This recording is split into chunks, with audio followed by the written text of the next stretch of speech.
भवतु सहनौ भुनक्तु सह वीर्यङ्करवावहै तेजस्विनावधीतमस्तु मा विद्विषावहै। ॐ शान्ति शान्तिः।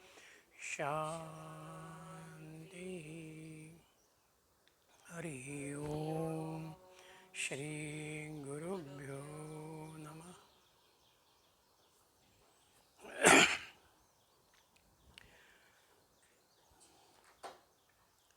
तैत्तिरीय उपनिषदाच्या चिंतनाला आपण आज प्रारंभ करतो आहोत.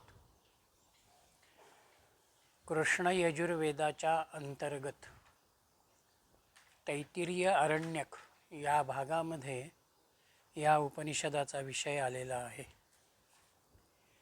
या संदर्भामध्ये दोन विचारप्रवाह आहेत. एक विचारप्रवाह असा आहे की वैशंपायन ऋषी आपला पट्टशिष्य असलेल्या याज्ञवल्क्यावरती एका प्रसंगामध्ये खूप रागावले आणि त्या रागाच्या भरामध्ये त्यांनी याज्ञवल्क्यांना आज्ञा केली की आत्तापर्यंत मी जे काही ज्ञान तुला शिकवलेलं आहे ते सगळं ज्ञान तू मला परत कर. त्यावेळेला याज्ञवल्क्यांनी ते सगळं ज्ञान, जसं काही वेळेला आपल्याला ओकारी होते आणि आतलं सगळं बाहेर पडतं, तशी ओकारी याज्ञवल्क्यांनी केली आणि ते सगळं ज्ञान त्यांनी गुरूंच्या समोर टाकलं. त्यावेळेला वैशंपायन ऋषींनी बाकीच्या शिष्यांना असं म्हटलं की आता तुम्ही तितिर पक्षाचं रूप घ्या आणि ही सगळी ओकारी तुम्ही ग्रहण करा. म्हणून तितिर पक्षी याचा अर्थ कबूतर. म्हणून शिष्यांनी त्या पद्धतीनं ते याज्ञवल्क्यांकडचं ज्ञान आत्मसात केलं. म्हणून याला तैत्तिरीय उपनिषद असं नाव त्या ठिकाणी आलं. दुसरा प्रवाह याच्यामधला असा आहे की गुरूंनी दिलेल्या ज्ञानामध्ये स्वतःच्या चिंतनाचा भाव याज्ञवल्क्यांनी घालून त्या ज्ञानाला अधिक समृद्ध केलं आणि नंतर त्या शिष्यांना, बाकीच्या शिष्यांना ते असं म्हणाले की तुम्ही आता हे ज्ञान माझ्याकडलं ग्रहण करा. आणि म्हणून ते त्यांनी जे ग्रहण केलं, कबूतर जसा एक एक दाणा वेचत जातो तशा पद्धतीनं शिष्यांनी ते सगळं ज्ञान ग्रहण केलं. अशा रीतीचा विचार याच्यामध्ये प्राधान्यानं आहे. म्हणजे एक भाव असा आहे की याज्ञवल्क्यांच्या ठिकाणी अत्यंत प्रज्ञावानपणा ज्याला म्हणावा तो होता. त्यामुळे गुरूंनी दिलेल्या ज्ञानाला त्यांनी समृद्धही केलं आणि इतरांपर्यंत पोचवणारा भाग, इतरांना देणारा भाग हाही त्यांनी त्या ठिकाणी घेतलेला आहे. म्हणून एक प्रकारानं आपण सामान्य बुद्धीच्या अनुषंगानं जीवनाकडे बघतो, पण उपनिषदाच्या अभ्यासामध्ये ऋषींना इथे हे सुचवायचं आहे की जसे आम्ही बुद्धिमान आहोत तसेच आमच्यामध्ये दक्षता, सावधानताही असायला हवी आणि उद्योगीपणा म्हणजे ज्ञानाला समृद्ध करणारा भावही असावा. म्हणून कुठलाही अभ्यास एका बुद्धीच्या अंगानं आपण आकलन करावा, सावधानतेनं त्याच्यावरचं चिंतन करावं आणि त्या ज्ञानाचा विस्तार करावा. ही भूमिका उपनिषदाच्या चिंतनामध्ये प्राधान्यानं येते. इथे 3 भाग आहेत. एक शिक्षावल्ली म्हटलेला आहे एका भागाला, दुसऱ्या भागाला उपासनेचा भाग त्यांनी म्हटलेला आहे, आणि तिसऱ्यामध्ये त्यांनी ब्रह्मानंदाचा विचार केलेला आहे. भृगुवल्ली, शिक्षावल्ली, त्यानंतर ब्रह्मानंदवल्ली आणि भृगुवल्ली. शिक्षावल्लीमध्ये भाषेच्याही अंगानं त्यांनी विचार केलेला आहे आणि उपासनेच्या अंगानंही विचार केलेला आहे. उपनिषद काळामध्ये मूर्तीपूजेचा विचार फारसा प्रगत नव्हता, पण सृष्टीमध्ये दिसणाऱ्या, अनुभवाला येणाऱ्या ज्या देवता आहेत त्या देवतांच्या अनुषंगानं उपासना विकसित झालेली आपल्याला दिसेल. आणि उपासनेचं स्वरूप अशासाठी आहे की अध्यात्म ज्ञानाला जर मला प्राप्त करायचं असेल तर तिथे आत्म्याची एकात्मता साधण्यासाठी, मनाला स्थिर करण्यासाठी उपासनेचा विचार, साधनेचा विचार महत्त्वाचा आहे. म्हणून उपासनेची एक व्याख्या अशी आहे, स्थूलतर विषयावर मनाने अध्यारोपित केलेल्या सूक्ष्म कल्पनेवर सजगपणानं चिंतन करण्याची एक सुबुद्ध प्रक्रिया. स्थूलतर विषय माझ्या समोर आहेच, पण मनानं मी त्याच्यावरती एक विचार करत जाणं, त्याला अधिक सूक्ष्म करत जाणं, अधिक समजून घेण्याचा प्रयत्न करत जाणं, आणि त्यामध्ये माझं होणारं जे चिंतन आहे, त्याचे वेगवेगळे भाव बघणं जे आहे, ती जी माझी प्रक्रिया, ती उपासना या शब्दाशी निगडीत होते. म्हणून स्थूल, सूक्ष्म आणि अतिसूक्ष्म अशा पद्धतीनं उपासनेचा भाव हा शिक्षावल्लीमध्ये आपल्या समोर आहे. दुसऱ्या अध्यायामध्ये ब्रह्मानंदवल्लीचा विचार आहे. आत्मज्ञानाच्या अनुषंगानं आपले जे पंचकोश आहेत, शरीर मन बुद्धीच्या अनुषंगानं या पंचकोशांशी असणारं जे तादात्म्य आणि त्या तादात्म्यामधून होणारा जो आनंदाचा भाव आहे, त्याचा विचार हा ब्रह्मानंदवल्लीमध्ये केलेला आहे.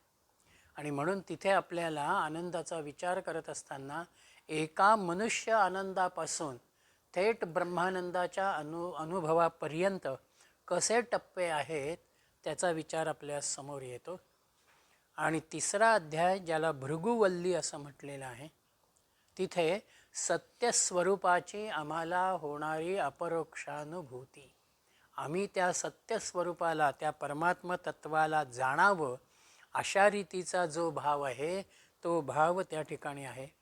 आणि त्याच्यामध्येच त्यांनी साधकानं कसं वागावं, सामान्य आनंदाला बाजूला करत परमानंदाच्या आनंदापर्यंत, आत्मानंदाच्या आनंदापर्यंत आपण कसं जावं, हा विचार तिसऱ्या अध्यायामध्ये भृगुवल्लीत आपल्या समोर आहे. शिक्षावल्लीचा प्रारंभ होताना शांतिपाठ पहिल्यांदा येतो, आणि हा शांतिपाठ असा आहे, ओम शन्नो मित्रः शं वरुणः शन्नो भवत्व अर्यमा शन्नो इंद्रो बृहस्पतिः शन्नो विष्णुरुक्रमाः नमो ब्रह्मणे नमस्ते वायो त्वमेव प्रत्यक्षं ब्रह्मासि त्वमेव प्रत्यक्षं ब्रह्म वदिष्यामि ऋतं वदिष्यामि सत्यं वदिष्यामि तन्माम् अवतु तद्वक्तारम् अवतु अवतु माम् अवतु वक्तारम्. ओम शांतिः शांतिः शांतिः. ओम न मित्राः शं भवतु, आम्हाला सूर्य शुभ करोत, शुभ होवोत. वरुणाः शं भवतु, वरुण आमच्यावरती कृपा करो. आर्यमाः न शं भवतु, आर्यमाची आमच्यावरती कृपा असू दे. इंद्राः बृहस्पती न शमं भवतु, बृहस्पती आमच्यावरती कृपा करू. उरुक्रमः म्हणजे विष्णू, न शमाः त्रिविक्रम विष्णू आम्हाला कल्याणप्रद ठरो. ब्रह्मणे नमः, वायोते नमः, ब्रह्माला आणि वायूला माझा नमस्कार आहे. तुम्ही कसे आहात? तत्वम एव प्रत्यक्षम ब्रह्म असी, तू प्रत्यक्ष ब्रह्म आहेस. त्वम एव प्रत्यक्षम ब्रह्म वदिष्यामी, तुलाच केवळ मी प्रत्यक्ष ब्रह्म समजतो. ऋतं वदिष्यामी, तुलाच मी ऋत म्हणेन. सत्यम वदिष्यामी, तुलाच मी सत्य म्हणेन. तम माम अवतु, तो माझे संरक्षण करो. तद्वक्तारम अवतु, वक्त्याचे आचार्यांचे तो रक्षण करो. अवतु माम, माझे रक्षण करो. अवतु वक्तारम, वक्त्याचे रक्षण करो. अवतु माम, माझे रक्षण करो.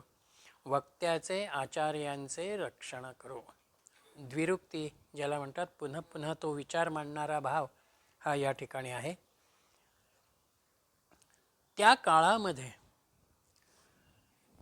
मित्र, आर्यमा, इंद्र, वरुण, बृहस्पती, विष्णू, ब्रह्मा आणि वायू या देवतांना प्राधान्य होतं. किंबहुना या देवतांचाच विचार उपनिषद काळामध्ये, वैदिक काळामध्ये घेतलेला आहे.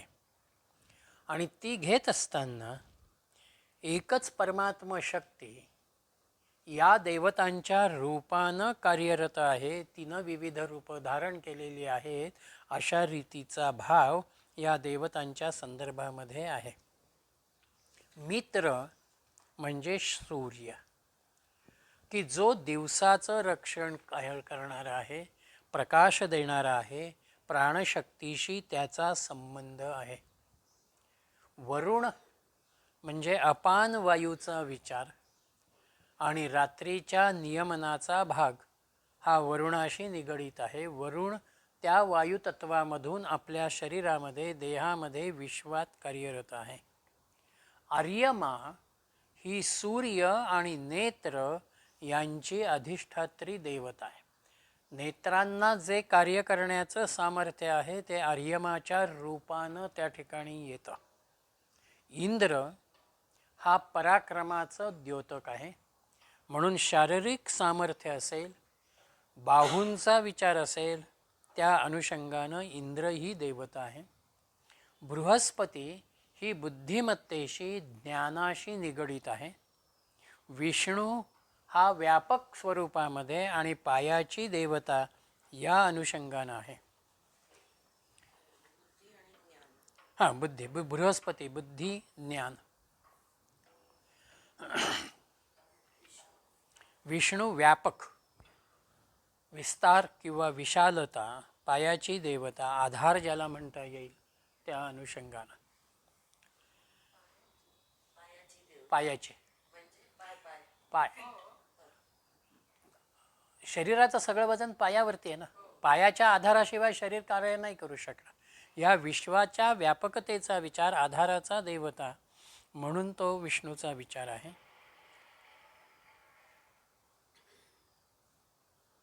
ब्रह्मा हे परब्रह्म तत्वाच्या अनुषंगानं आहे. आणि वायू हा गतीशी निगडीत आहे. कार्यक्षमता, गतिमानता यांचा विचार वायूच्या अनुषंगानं आहे. म्हणून या देवता ज्या वैदिक कालखंडामधल्या आहेत त्या देवतांच्या अनुषंगानं एक प्रकारानं आम्ही आमच्या जीवनाकडे असं बघतो आहोत की माझी दृष्टी कार्यक्षम असावी. जीवनामध्ये, व्यवहारामध्ये कार्य करताना माझे बाहू हे तत्पर असावेत, म्हणजेच माझ्यामध्ये कार्यक्षमता उत्तम असावी. माझ्या वाणीचा विचार इथे आहे, म्हणून माझी वाणी ही सुविद्य असावी, मधुरता हा वाणीचा धर्म असावा आणि निकोप प्रकृती माझी असावी.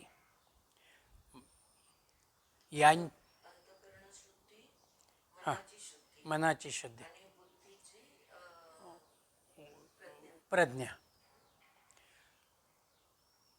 ज्या वेळेला आम्ही यांच्याकडे लक्ष देतो त्याच वेळेला एक उत्तम व्यक्तिमत्व आमच्यामध्ये आकाराला येतं किंवा ते तयार होतं. म्हणून अहोरात्र जोमानं मला जे कार्य करायचं आहे, मला जे माझ्यातलं सामर्थ्य व्यक्त करायचं आहे, तो भाव या देवतांच्या स्मरणामधून, त्यांच्या प्रार्थनेमधून ऋषींनी या ठिकाणी व्यक्त केला. आणि हे करत असताना शम त्यांनी शब्द वापरलेला आहे. शम म्हणजे कल्याण.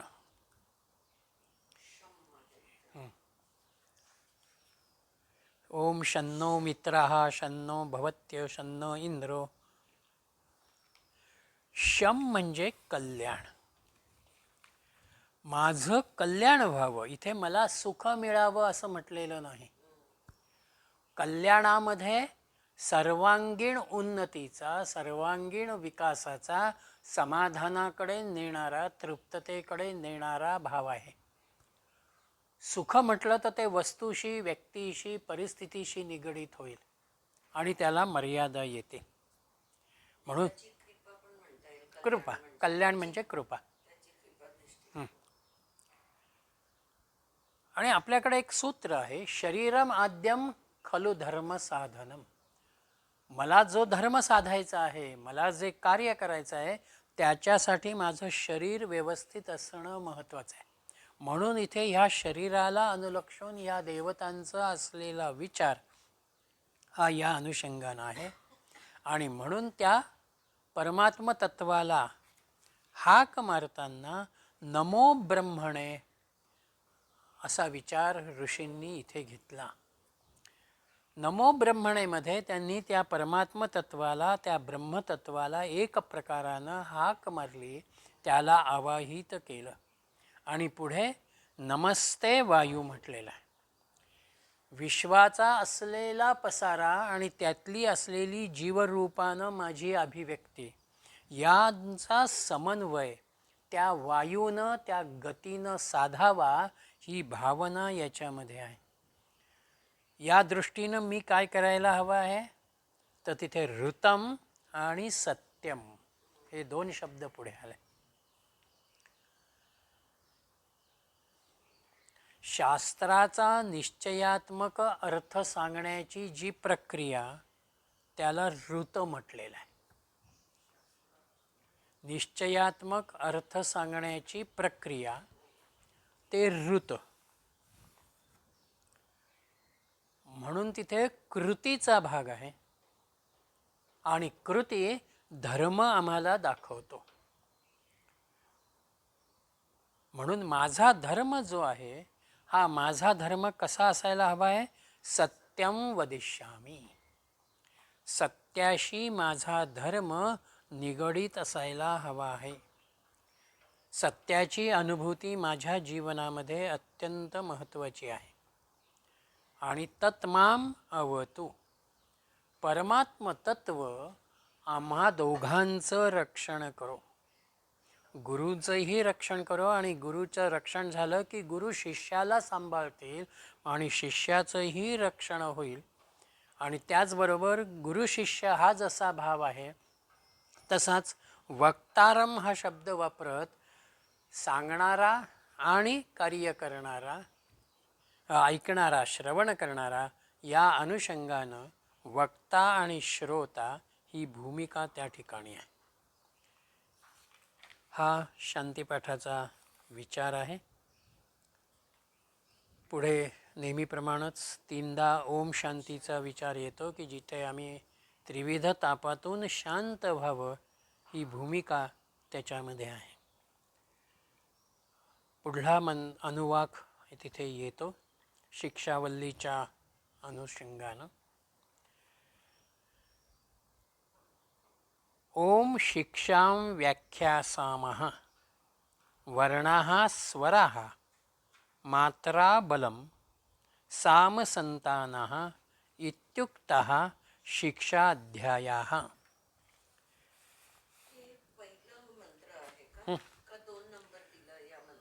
त्यांनी अनुवाक म्हणून पहिल्याला शांतीपाठाला पहिला म्हटलं, याला दुसरं म्हटलेलं आहे.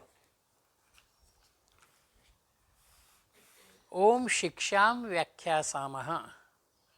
आपण शिक्षा म्हणजे शब्द उच्चाराच्या शास्त्राचं वर्णन करूया, त्याचा विचार करूया. आणि हा कसा आहे तर वर्णाः स्वराः मात्राः. वर्ण स्वर आणि मात्रा त्याचबरोबर बलम साम संतानः. स्वरांचे जे आघात प्रत्याघात आहेत, वर्णाची उच्चारण्याची जी पद्धती आहे किंवा वर्णाची संधी करणारी जी पद्धत आहे, त्या सगळ्याला इति शिक्षाध्यायः उक्तः. वर्णोच्चार शास्त्राचा अभ्यास म्हणून त्याचा विचार आहे. वेदांचं अध्ययन ज्या वेळेला आरंभ होतो त्यावेळेला त्या वेदांच्या ऋचांचे उच्चार करताना तिथे शुद्ध आणि स्वच्छ उच्चार असणं महत्त्वाचं आहे. आणि ते शिष्याला लक्षामध्ये यावेत यासाठी त्याला शास्त्राचा भाषेचा जो विचार आहे, वर्णाचा जो विचार आहे, तो त्या ठिकाणी ऋषींनी समजावून दिलेला आहे. म्हणून आपण जे बोलतो, शब्दांचे उच्चार करतो, त्याच्यामध्ये सुरुवातीला वर्ण आहेत, म्हणजेच अक्षर आहेत. त्या अक्षरांच्या मध्ये स्वरांचा भाव आहे. म्हणून जोड अक्षर किंवा शब्दांचे उच्चार करताना आवाज वाढणं किंवा कमी होणं. त्याच्यानंतर मात्रा म्हणजे परिमाण, कशा रीतीनं बोलावं, किती प्रमाणामध्ये बोलावं. त्यानंतर बलाचा विचार म्हणजे उच्चाराच्या अनुषंगानं येणारे भाव. आणि साम म्हणजे अक्षरांच्या उच्चाराचा सारखेपणा. आणि संतान म्हणजे शब्दाचं सातत्य, सतत एकापाठोपाठ हे एक बोललं जाणं. हे 6 घटक अभ्यासाच्या वर्णोच्चार शास्त्राच्या अनुषंगानं आपल्याकडे आहेत. आता यातला वर्ण जो आहे त्या वर्णाचाही विचार म्हणजे कंठ, तालव्य, दंतव्य आणि ओष्ठव या स्वरूपामध्ये आहेत. काही शब्द कंठाच्या अनुषंगानं उच्चारले जातात, काही शब्दांमध्ये तालाचा विचार आहे, टाळूचा स्पर्श आहे, दातांचा स्पर्श आहे आणि ओठांचा स्पर्श आहे. जे आपण नेहमी बोलतो त्याचंच त्यांनी इथे घेतलेलं आहे. स्वरामध्ये आघातांचा आणि ध्वनीचा विचार केलेला आहे. उदात्त, अनुदात्त, उच्च, मध्यम आणि सामान्य स्वरूपामधला किंवा ऱ्हस्व दीर्घचा भाव जो आपण म्हणतो तो, अशा रीतीचं हे सगळं भाषेच्या अनुषंगानं या दुसऱ्या मंत्रामध्ये त्यांनी आपल्या समोर ठेवलेलं आहे. त्यानंतर ते ह्या विश्वाच्या भूमिकेकडे, लोकाकडे वळलेले आहेत. म्हणून आधी लोकाचं स्वरूप काय आहे ते त्यांनी तिसऱ्या अनुवाकामध्ये, मंत्रामध्ये आपल्या समोर ठेवलेलं आहे. सहनौ यशाः सहनौ ब्रह्मवर्चसं अथातः संहिताया उपनिषदं व्याख्यासामः पंचस्वधिकरणेषु अधिलोकम अधि ज्योतिषम अधिविद्यम अधि प्रजम अध्यात्मम ता महासंहिता इत्याचक्षते. सहनौ यशाः आपल्या दोघांना बरोबरीनं यश मिळू दे. सहनौ ब्रह्मा वर्चसम दोघांचेही ब्रह्मतेज वाढीला लागू. अथ अताः म्हणून यापुढे अधिलोकम विश्वाला अनुलक्षून, अधिज्योतिषम म्हणजे तेजस्वी असलेल्या सूर्यचंद्रादींच्या अनुषंगानं, अधिविद्यम म्हणजे विद्येला अनुलक्षून, अधिप्रजम म्हणजे संतती आणि वंशाला अनुलक्षून, अध्यात्मम म्हणजे देहाला अनुलक्षून, पंचसु अधिकरणेषु 5 ठिकाणी संहिताया संधीचे उपनिषदम व्याख्यासामः उपनिषद आम्ही सांगू. ता महासंहिता इति आचक्षते त्यांना महासंहिता असं म्हणत आहेत. म्हणजेच एक प्रकारानं दोघांमधला असलेला जो भाव आहे अभ्यासाचा, तो या ठिकाणी आपल्या समोर येतो. मला काय जाणून घ्यायचं आहे? मला अविनाशी सत्यतत्व म्हणा, ब्रह्मतत्व म्हणा, हे मला जाणून घ्यायचं आहे. आणि ते जाणून घेत असताना त्याच्यासाठी साह्यभूत जर कोणी होत असेल तर ते मन आणि बुद्धी साह्यभूत होतात. म्हणून ह्या मनबुद्धीला मला अधिक संवेदनशील, अधिक सक्षम करायचं आहे. आणि ते सक्षम करत असताना तिथे प्रार्थनेचा भाग येतो, तिथे उपासनेचा भाग येतो. म्हणून उपासनेच्या अनुषंगानं, प्रार्थनेच्या अनुषंगानं एक प्रकारानं अखंड विचार प्रवाहाच्या द्वारा आपण आपलं मनोबल योग्य रीतीनं निश्चित केलेल्या चिंतन मार्गानं आपल्या निर्धारित साध्याकडे जे मार्गस्थ होतो, तो भाव त्या उपासनेतून साध्य होतो. आम्ही ओंकाराचं सतत उच्चारण करत राहिल्यानंतर त्या ओंकारापर्यंत जाणारा, त्याला अनुभवाला येणारा जो भाव आहे, तो भाव आम्हाला साध्य होतो. तुम्हाला लिहून घ्यायचं आहे का? अखंड विचारांचं नाही ना? अखंड विचार प्रवाहाच्या द्वारा संपूर्ण मनोबल योग्य रीतीनं निश्चित केलेल्या चिंतन मार्गाने पूर्वनिर्धारित साध्याकडे मार्गस्थ करण्याची उपासना ही एक पद्धत आहे. म्हणजे उपासना मी जी करतो, आपण कुणीही आपल्या पद्धतीनं जी काही उपासना करतो, ती केवळ एक देवदेव करणं किंवा काहीतरी मला म्हणायचं आहे म्हणून मी म्हणतो असं नाही. तर त्या सततच्या एखाद्या स्तोत्रपठणानं असेल, एखाद्या नामाच्या उच्चारणानं असेल, आपण आपल्या मनोबलाला अशा रीतीनं डेव्हलप करतो, अशा रीतीनं सशक्त करतो की त्या आनंदाशी निगडीत असलेल्या स्वरूपापर्यंत मला जाता येतं, मी तिथे मार्गस्थ होतो. आनंदाचं ठिकाण कुठलं आहे? तर ते ब्रह्माचं ठिकाण आहे. म्हणून हे ब्रह्म कसं आहे? तर ते सर्वज्ञ आहे, सर्वशक्तिमान आहे, अनंत आहे, निर्गुण आहे, निराकार आहे, निरुपाधिक आहे. म्हणून त्याच्या अनुषंगानं एकदम मला त्या निर्गुण निराकाराचा भाव साध्य होणार नाही. म्हणून मधला टप्पा जो आहे तो मी सगुणाचा आधार घेतो. आणि म्हणून ओंकाराची प्रतिमा माझ्या समोर असते आणि त्या प्रतिमेवरती एकाग्र होत होत मी व्यापक निर्गुण निराकार ओंकाराशी निगडीत होत जातो. म्हणून कुठल्याही उपासनेमध्ये, पूर्वाभ्यासामध्ये आपल्यासमोर काहीतरी एक मूर्ती असते, प्रतिमा असते, एक प्रतीक असतं आणि त्याच्यावरती एकाग्र होत आपण हळूहळू अंतरंगामध्ये, ध्यानामध्ये स्थिर होतो. म्हणून हा जो पूर्वाभ्यास आहे, हा पूर्वाभ्यास सगुणाच्या स्वरूपामध्ये आहे.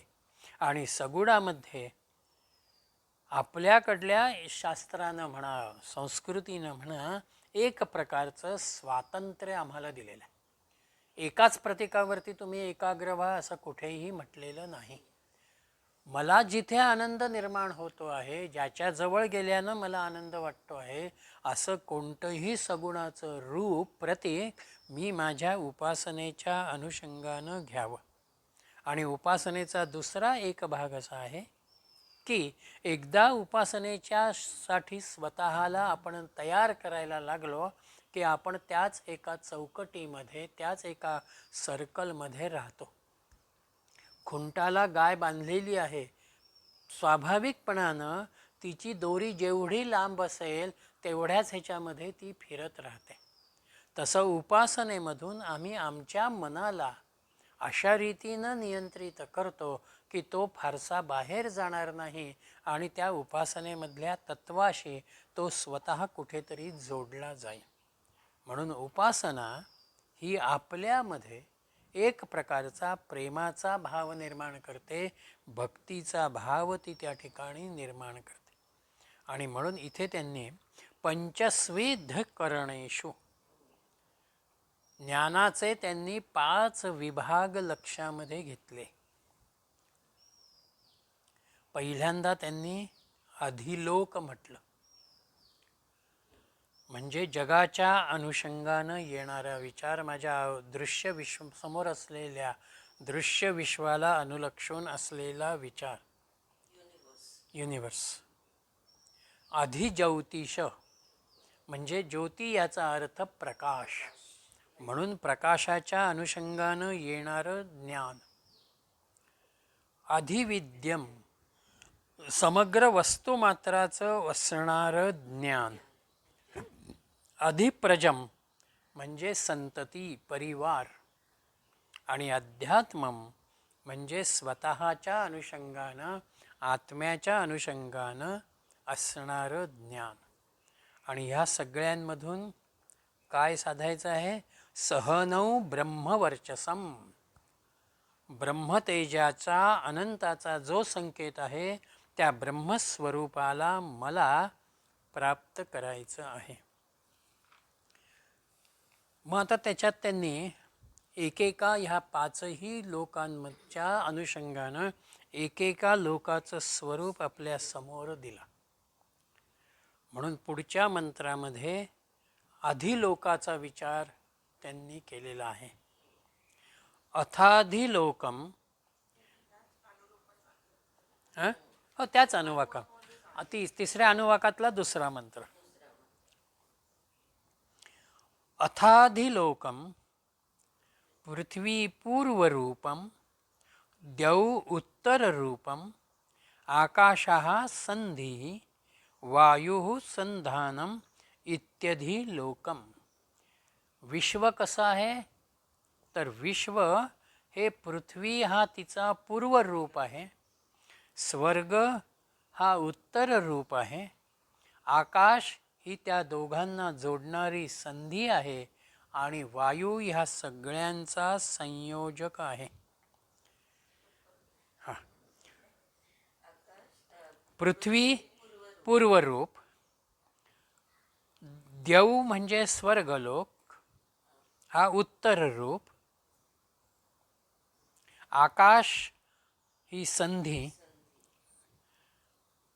आणि वायू हा दोन्हीचा संयोजक.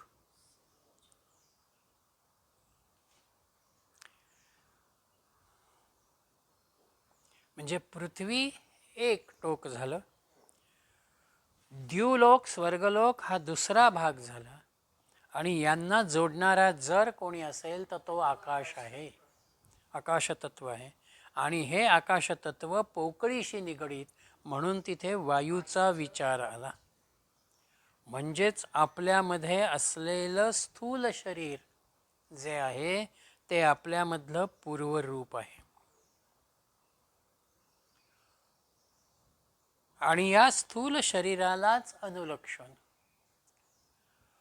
परेच्या पलीकडे घेणारा जो अनुभव आहे, उन्मनी अवस्थेमध्ये येणारा जो अनुभव आहे, तो उत्तर रूपाचा भाव आहे.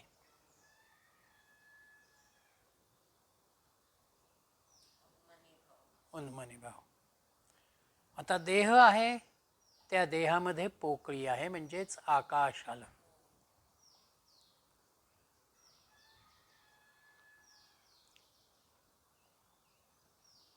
आणि या देहाला आणि माझ्यामधल्या असलेल्या आत्मस्वरूपाला जर कोणी जोडत असेल तर तो वायू आहे, प्राणवायू, शुद्ध वायुरूप अवस्था.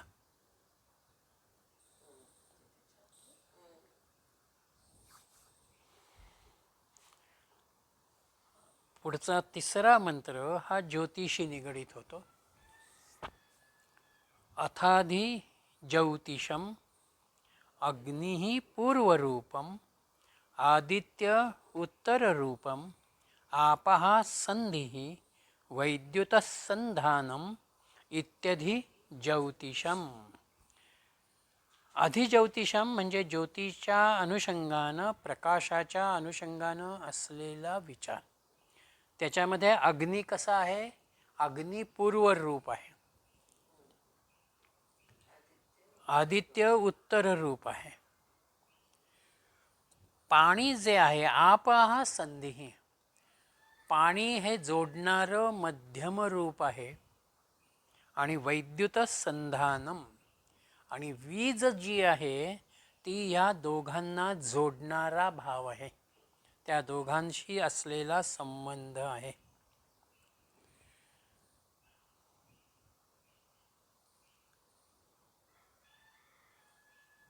आता प्रकाश जो आहे, हा प्रकाश आपल्याला दोन अंगाने अनुभवता येतो. अग्नी प्रज्वलित आम्ही केला की रात्रीच्या वेळेला तोच अग्नी आम्हाला प्रकाशाचं स्वरूप किंवा प्रकाशाचं कार्य आमच्यासाठी करतो. म्हणून हातामध्ये कंदील घेणं, हातामध्ये दिवटी घेणं आणि त्या प्रकाशामध्ये पुढे जाणं हे अग्नीचं कार्य आहे. म्हणून अग्नी पूर्वरूपामध्ये एका भागामध्ये तो येतो.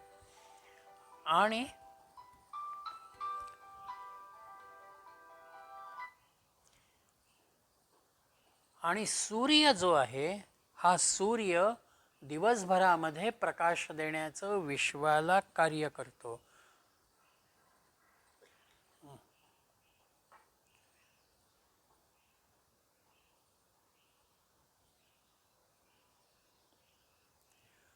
म्हणून तो दुसरं रूप झालं. आता अग्नी असू दे किंवा सूर्य असू दे, यांना एक शक्ती देणारं जे कार्य आहे, शक्तीचं स्वरूप येणारं जे कार्य आहे, ते पाण्याच्या अनुषंगानं येतं. म्हणून त्या पाण्याचं उष्णतेशी जेव्हा संपर्क येतो तेव्हा ते बाष्पामध्ये रूपांतरित होतं.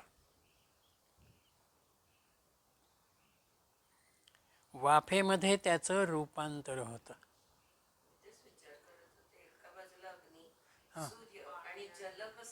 हां, तर त्या जलाला उष्णता मिळाल्याबरोबर तिथे त्याचं वाफेमध्ये रूपांतर होतं आणि ती वाफ मेघांच्या अनुषंगानं पुन्हा पृथ्वीला, भूमीला प्राप्त होते. आणि दुसरा एक भाग म्हणजेच विद्युत शक्ती. विजेचा विचार जो आहे, विद्युत शक्तीचा जो विचार आहे, तोही त्याच अनुषंगानं अग्नितत्वामधून सूर्याच्या प्रकाशाच्या अनुषंगानं आमच्यामध्ये येतो. अग्नी आणि सूर्य म्हटले तर हे समान घटक उष्णतेच्या अनुषंगानं आहेत. वाफेचा जो सांधा आहे, तीच वाफ विजेमध्ये परिवर्तित होते. म्हणून आपण ते पवनचक्कीचा प्रकार जो काही आहे किंवा पाण्याच्याच अनुषंगानं विजेच्या निर्मितीचा जो विचार आपल्याकडे विज्ञानानं आज केलेला आहे, ती भूमिका ऋषींनी या ठिकाणी आपल्या समोर ठेवलेली आहे. अग्नीचा आणि पाण्याच्या संबंधाच्या अनुषंगानं विद्युल्लतेचा भाग हा त्या ठिकाणी आहे. आणि म्हणून वातावरणामध्ये जेवढं बाष्प तयार होत जातं, आपोआप तिथे विजेचाही भाव व्यक्त होत जातो. ज्याला इलेक्ट्रोमॅग्नेटिक वेव्ज म्हणतात, तो भाग हा या इथे सूर्याच्या आणि जलाच्या संबंधामधून त्या ठिकाणी येतं. म्हणून सूर्यामध्ये उष्णताही आहे आणि प्रकाशशक्ती आहे. अग्नीतही उष्णता आहे आणि प्रकाशशक्ती आहे. त्यांच्यामधून बाष्पाची निर्मिती होते आणि त्या बाष्पामधूनच विद्युल्लतेचा विद्युत भाव हा आपोआप तयार होतो. म्हणून आकाशामध्ये जी वीज चमकताना आम्हाला दिसते, तो जो प्रकाश क्षणकालाचा का होईना जाणवतो आणि ती वीज जिथे कुठे पडते तिथे संहाराचंही कार्य त्या ठिकाणी घडतं. हा भाग हा त्या अग्नी आणि जलाच्या संबंधामधून येणारा भाग आहे. साखरेचे 2 नमुने आहेत, पण ज्या वेळेला ते दोनही नमुने आम्ही एकत्र करतो तेव्हा एकच साखर राहते. तसं सूर्याची उष्णता, अग्नीची उष्णता ही ज्या वेळेला एकत्रित होते त्यावेळेला एक प्रकारचा अमर्यादितपणाचा भाव शक्तीच्या अनुषंगानं तिथे तयार होतो. ही भूमिका या ठिकाणी ऋषींची आहे. पुढे त्यांनी विद्येचा विचार केला.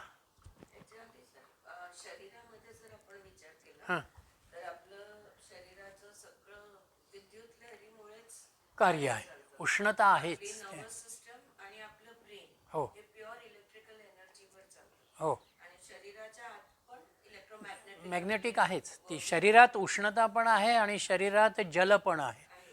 त्याच्यामधूनच तो एनर्जी आपल्या शरीरामधली तयार होत जाते. खूप इकडे कनेक्टिव्हिटी कनेक्टिव्ह. हां की अग्नी आणि जल हां. हे दोन तत्व शरीरामध्ये बॅलन्स मध्ये चांगले असतील हो, तर बुद्धी चांगली काम करेल, म्हणजे नर्वस सिस्टम ब्रेन ब्रेन चांगला. चांगलं वर्किंग करेल. या दोन्ही मध्ये अग्नितत्व कमी पडलं किंवा जलतत्व कमी पडलं, डिहायड्रेशन म्हणा, किंवा अग्नितत्व वाढलं आणि जल कमी पडलं, जो काही इम्बॅलन्स होतो तो त्याच्याने जाणवतो. मग बुद्धी चालत नाही किंवा विचारशक्ती कमी पडते किंवा ओव्हर सेन्सिटिव्हनेस किंवा अंडर सेन्सिटिव्हनेस येतो. हा प्रकार येतो. आणि म्हणून तस सेन्स ओव्हर या आता अर्थ लागतोय त्याला. हा. अग्नी आणि जलचं विद्युत हा शब्द त्यांनी का वापरला. घेतलाय? हां हो, तसं म्हटलं तर अग्नी आणि जल विरोधी वृत्तीतले. हो जल अग्नीला संपवू शकतो, हो बरोबर.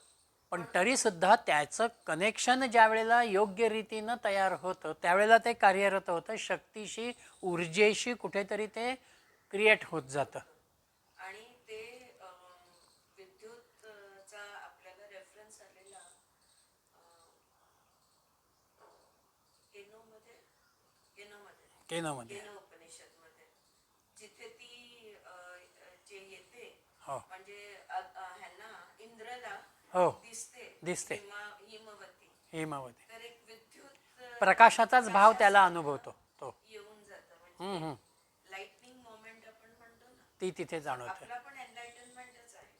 सो आपल्या प्रकाश आपल्याला तो अनुभव, आत्मिक अनुभव ज्याला आपण म्हणतो, ध्यानामध्ये तुम्हाला काही वेळेला हा लाईटचा अनुभव येतो. येतोच. क्षणभरासाठी का होईना तुम्हाला काहीतरी असं ते जाणवतं की अरे हे प्रकाशमान काहीतरी आहे.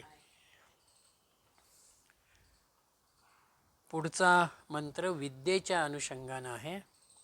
अथाधिविद्यम आचार्याः पूर्वरूपम अन्ते वास्यु उत्तररूपम विद्यासंधिः प्रवचनं संधानम इत्यधिविद्यम. अथ अधिविद्यम म्हणजे आता विद्येच्या अनुषंगानं बोलतो. आचार्याः पूर्वरूपम, आचार्य गुरु हे पूर्वरूप आहेत. अंतवासी उत्तररूपम, छात्र जो आहे तो उत्तर रूप आहे, विद्यार्थी हा उत्तर रूप आहे. विद्यासंधी ही, विद्या ही त्यांच्यामधली संधी आहे. प्रवचन संधानम, ब्रह्मविद्येचं निरूपण हा संयोजक आहे. इति अधिवैद्यम विद्यम, विद्येच्या अनुषंगानं ही संहिता आहे. म्हणजे शिक्षक, गुरुजन, आचार्य, सद्गुरू हे आमच्यासाठी पूर्वरूप आहे, प्रारंभ आहे. आम्ही त्यांच्याकडून ग्रहण करतो म्हणून आमच्यामध्ये छात्रवृत्ती आहे, विद्यार्थी वृत्ती आहे, ते दुसरं रूप आहे. आणि आचार्यांकडून आम्ही जे ग्रहण करतो ती विद्या आहे, ज्ञान आहे. आणि त्या ज्ञानाला जोडणारं माध्यम कोणतं? वाणी. म्हणून प्रवचन संधानम, निरूपण हा वाणीचा भाग आहे. ती जोडणारी दोघांना साखळी किंवा माध्यम ज्याला म्हणतात ती भावना आहे. म्हणून आचार्यांचं व्याख्यान, आचार्यांचं सांगणं हे स्वानुभवाशी निगडित आहे, ब्रह्मतत्वाशी निगडित आहे. म्हणून त्यांनी ब्रह्मविद्येचं निरूपण हा शब्द या ठिकाणी विचारामध्ये घेतलेला आहे.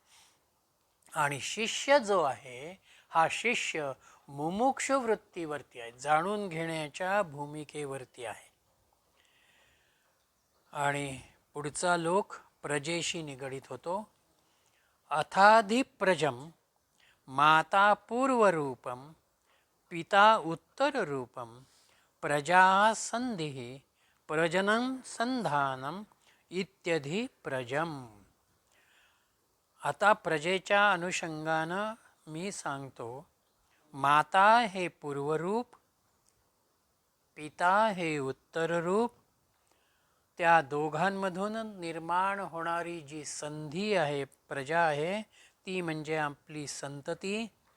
आणि प्रजनन संधानम, प्रजोत्पादन, कुलविस्तार हे संयोजन आहे. संततीला प्रजनम, प्रजनम, हो, हां, प्रोक्रिएशन म्हटलं इकडे. क्रिएशन, सो प्रोक्रिएशनला प्रजनन हाच शब्द आहे. प्रजनन.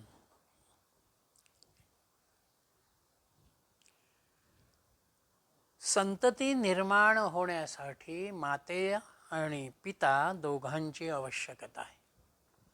त्याच वेळेला संतती येईल आणि ही संतती म्हणजे एक प्रकारानं आपला कुलविस्तार आहे, प्रजाविस्तार आहे. आता इथे प्रश्न असा एक येऊ शकतो की इथे जर आम्ही ब्रह्मतत्वाचं चिंतन करतो आहोत, उपनिषदाचा भाव आमच्या समोर आहे, मग अशा रीतीच्या संततीचा, प्रजेचा विचार हा छात्रांच्या समोर का येतो? खरं म्हटलं तर अभ्यासाच्या वयामध्ये जर विद्यार्थ्याला या प्रजेच्या निर्मितीच्या संकल्पना योग्य रीतीनं आम्ही समजावून देऊ शकलो तर त्याचं पुढलं जीवन किंवा त्याची विचारधारणा ही त्या अनुषंगानं तयार होते. म्हणून आपल्याकडल्या उपनिषदांचं जेवढं चिंतन आहे किंवा जो विचार आहे त्याच्यामध्ये त्यांनी कामसूत्राला सुद्धा विचारात घेतलेलं आहे. आणि आमच्या मंदिरांच्या रचनेतही आम्हाला काही काम्यशिल्प दिसतात. म्हणजे त्याच्यामध्ये काही लपवून ठेवावं किंवा त्याच्यापासून काही हिडन असावं असं ऋषींना कधीही वाटलेलं नाही. त्यांनी अध्यात्म जीवन आणि प्रपंच जीवन या दोहोंचा समन्वय त्यांच्या चिंतनामध्ये सातत्यानं ठेवलेला आहे. माझ्या आश्रमामध्ये आलेला विद्यार्थी हा कदाचित ब्रह्मचारी राहील, कदाचित तो संन्यासी होईल किंवा कदाचित तो गृहस्थाश्रमही स्वीकारेल. मग तो जर गृहस्थाश्रम स्वीकारणारा असेल तर त्याला प्रजोत्पादनाच्या अनुषंगानं, संततीच्या अनुषंगानं योग्य ज्ञान असणं हे महत्त्वाचं आहे. हा विचार एका निकोप सामाजिकतेच्या अंगानं ऋषींनी विचारात घेतला. जोपर्यंत आम्ही नैतिक जीवनाची समज नीट लक्षात घेत नाही तोपर्यंत आमचे गैरसमज वाढतात किंवा विपरीत मार्गानं त्याचं वळण जातं. म्हणून आजच्याच जीवनामध्ये आपण जे ऐकतो, वाचतो की मुलं वेगवेगळ्या स्वरूपाच्या मोबाईलच्या चॅनलवरती जातात आणि काहीतरी विपरीत बघत बसतात. तिथे त्यांची जिज्ञासा जी आहे ती त्या एका योग्य वेळेमध्ये जर आम्ही पूर्ण करू शकलो, त्यांना ते समजावून दिलं तर अशा रीतीच्या विपरीततेकडे ते जाणार नाहीत, हा भाव तिथे आहे. आणि शंकराचार्यांच्या कालखंडापर्यंत समाज जीवनामध्ये संन्यासाश्रमाला जास्त प्राधान्य होतं. म्हणून एक प्रकारची विरक्त वृत्ती, एक प्रकारचा निवृत्त भाग हा त्या विचारधारेमध्ये होता. हे शंकराचार्यांच्या भाष्यामध्ये आहे की हा मंत्राचं निवृत्ती किंवा असा भाव असं काही दिलेलं आहे? बघावं लागेल. कारण नाही ह्याच्यात काहीच नाही लिहिलंय. पण मला विचार येतो की हे भौतिकतेचं झालं आणि उपनिषद आत्मदर्शनाला निगडीत धरूनच आहे, हो. सोडणार नाही. मग इथे जर ऋषी असे म्हणतात मग त्यांना एक प्रकारे आई म्हणजे प्रकृती, पिता म्हणजे पुरुष किंवा त्यांची संधी म्हटल्यावर समाधीची अवस्था जेव्हा ह्या दोन्हीचं बॅलन्सिंग होतं तेव्हा समाधी अवस्था आणि त्याच्यातनं आत्मदर्शन हा दृष्टिकोन आहे येऊ का शकतो. आचरणात कुठे किंवा येऊ शकतो येऊ शकतो, हाही एक विचार येऊ शकतो. कारण भौतिकतेच्या अंगाने उपनिषद फारसा तसा विचार करत नाही. नाही. जरी फिजिकल म्हणजे पंचकोश म्हणा किंवा पंचप्राण म्हणा हे जरी कन्सिडरेशन मध्ये घेतले तरी सुद्धा संसारी जे दैनंदिन क्रियाकार्य आहे नाही, ते घेणार नाहीत, ते बरोबर आहे. परंतु त्याचबरोबर चिन्मयानंदांनी थोडासा हा दृष्टिकोन घेतलेला आहे की आम्ही जर सेक्स एज्युकेशनचं योग्य ज्ञान मुलांना देऊ शकलो तर त्यांची दृष्टी ही जास्त निकोप राहील आणि ते विपरीततेकडे जाणार नाहीत. हा दृष्टिकोन चिन्मयानंदांचा आहे. पण उपनिषदाच्या चिंतनामध्ये प्रकृती पुरुषाच्या अनुषंगानंही जीवनाकडे बघणारी जी भूमिका आहे किंवा ह्या विश्वाच्या विस्ताराचं स्वरूप काय आहे ह्या एका संकल्पनेपुरता हा विचार याला अनुलक्षून आपल्याला प्रजेच्या संदर्भामध्ये घेता येईल. कारण सगुण आणि निर्गुण हे दोन्ही आपण घेतो. हो. त्याच्यातनं मग आपली अवस्था काय होते जसं आपण ब्रेनचं इलेक्ट्रिसिटी बघितलं हो, तसं इकडे आपली अवस्था एक तर समाधीची अवस्था आहे तिथे. दोघांचं सम येतो आणि मग त्याच्यातनं परिणाम काय येऊ शकतो तर आत्मदर्शन हे होऊ शकतं. आणि इथे गुरूंच्या अनुषंगानं हे प्रजेचा विचार येऊ शकतो.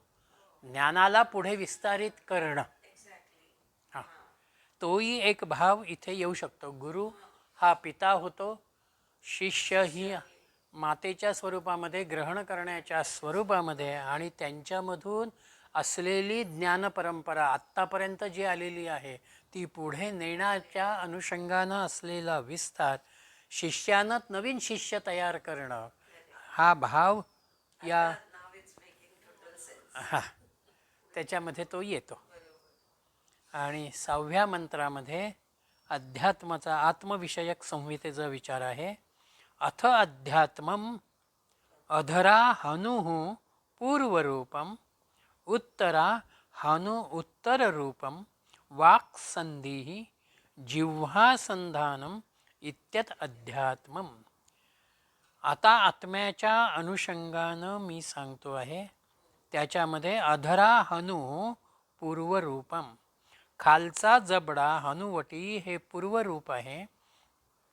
उत्तरा हनु उत्तररूपम, वरची हनुवटी जबडा हे उत्तररूप आहे.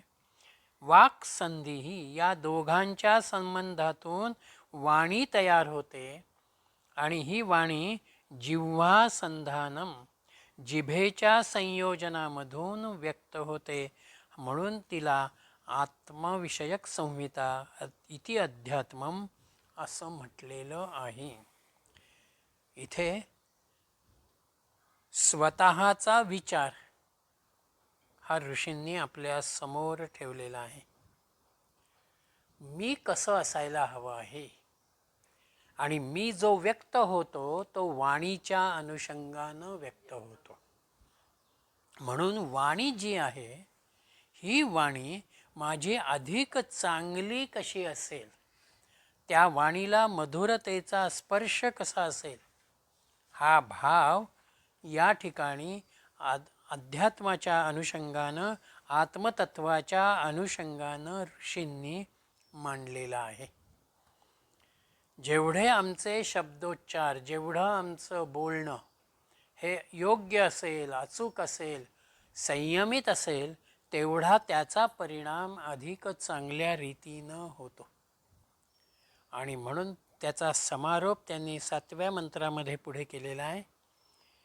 इतिमा महासंहिता य एवमेता महासंहिता व्याख्याता वेद संधीयते प्रजया पशुभिः ब्रह्मवर्चसेनाद्येन सुवर्गेण लोकेन. इति इमा महासंहिताः, अशा या 5 महासंहिता जो साधक एवं एताः व्याख्याताः वेदाः अशा प्रकारे सांगितलेल्या संहिता जाणून घेतो, समजून घेतो, तो प्रजया पशुभिः संतती आणि पशुधनासह ब्रह्मवर्चसेन ब्रह्मतेज प्राप्त करून अन्नादेन अन्नादी भोगपदार्थांसह सुवर्गेण लोकेन संधीयते स्वर्गरूप लोकाला संपन्न होतो. म्हणजे आम्ही जर ह्या पाचही संविद्यांना जाणून घेण्याचा प्रयत्न केला तर आम्हाला आपोआप अधिलोक, अधिज्योतिष, अधिविद्यम, अधिप्रजम आणि अध्यात्मम यांना जाणून घेतल्यानंतर एक प्रकारची ज्याला सर्वांगीण भूमिका आपण म्हणतो ती सर्वांगीण भूमिका आमच्यामध्ये व्यक्तिमत्वामध्ये तयार होते. आम्हाला कर्माचं स्वरूप करतो आणि त्यातून अधिष्ठात्री देवतांचा विचारही आमच्या समोर येतो. जे विधान मला करायचं आहे त्याची योग्य भूमिका माझ्या समोर येते. माझ्यातल्या अधिकाराचा गुणांचा विचार माझ्या समोर येतो आणि त्याच अनुषंगानं भक्ती श्रद्धेचा संबंध येतो. जेव्हा भक्ती आणि श्रद्धा ही आपल्या कर्माशी आपण जोडतो तेव्हा त्या कर्माचं येणारं फळ जे आहे ते आपोआप एका उत्तमतेशी निगडीत होतं. शेवटी सामान्य माणसाची भूमिका ही त्याला धनधान्य समृद्धीची निगडीत राहते. म्हणून इथे प्रजया आणि पशुभी यांचा विचार केला आहे. पण खरं आम्हाला जर काही साधायचं असेल तर ब्रह्मवर्चसेन. म्हणून आंतरिक उन्नती, आत्मोन्नती ही आम्हाला साधायची आहे आणि त्याच्यासाठी अन्नाची गरज आहे. म्हणून अन्नाचा विचार आला, भोगपदार्थांचा विचार आला आणि आत्मप्राप्तीचा खरा स्वर्ग आम्हाला अनुभवायचा आहे. देवादिकांचा स्वर्ग अनुभवायला मिळेल न मिळेल शेवटी तो भोगाशी निगडीत आहे. म्हणून त्याचा विचार न करताना आम्ही आनंद स्वरूप आत्मानंदाचा जो स्वर्ग त्याच्या प्राप्तीचा विचार आम्हाला या ठिकाणी करायचा आहे.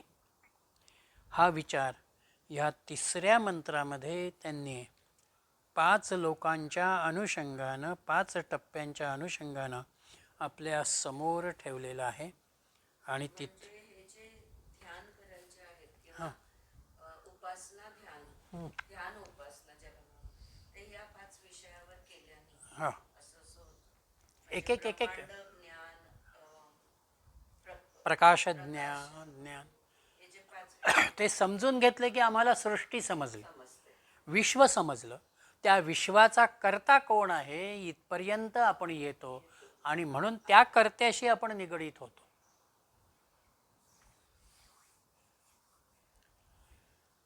कारण त्यांनी पहिलं तर ब्रह्मांड 5 विषय दिलेत ना त्यांनी. हो, लोकम लोक, लोकम, मग ज्योतिष, हं, मग विद्या, मग प्रज्ञा, हां, नाही ज्ञा, सॉरी प्रजा, प्रजा आणि मग शेवटी आत्म्याविषयी, आत्मा. पण हा आपला आत्मा. आत्मा आपला. So again ते सगळं हां, लोकांपासून सुरुवात केली आणि आत्म्यापर्यंत ते आले. म्हणून आम्ही आत्मा जाणला की लोकही जाणायला जातो.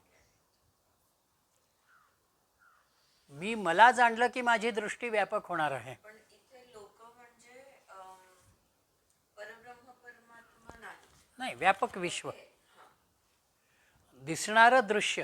हे सगळं दृश्य आहे. पृथ्वी हे पूर्वरूप सो पृथ्वी, अग्नी, गुरु, माता आणि खालचा जल असं इकडे छान चार्ट दिलाय त्यांनी. हो हो, तो मी ग्रुपवर शेअर करेन. चांगला दिलाय त्यांनी. तर ह्या 5 ऑब्जेक्ट्स ऑफ मेडिटेशन म्हणून सांगितलं. युनिवर्स, लाईट, नॉलेज, प्रोजेनी आणि सेल्फ आत्मन याच्यावर म्हणजे आपल्याच आत्म्यावर आपण ध्यान करतो. हो, सो त्यालाच त्या ध्यानालाच उपासना म्हटली आहे. ध्यानालाच उपासना. ध्यान उपासना असं छान मस्त.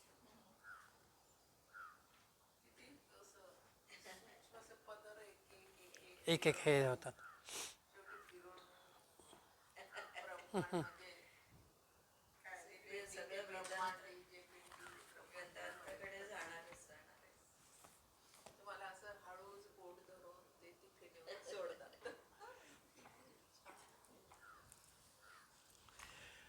ओम घेऊया.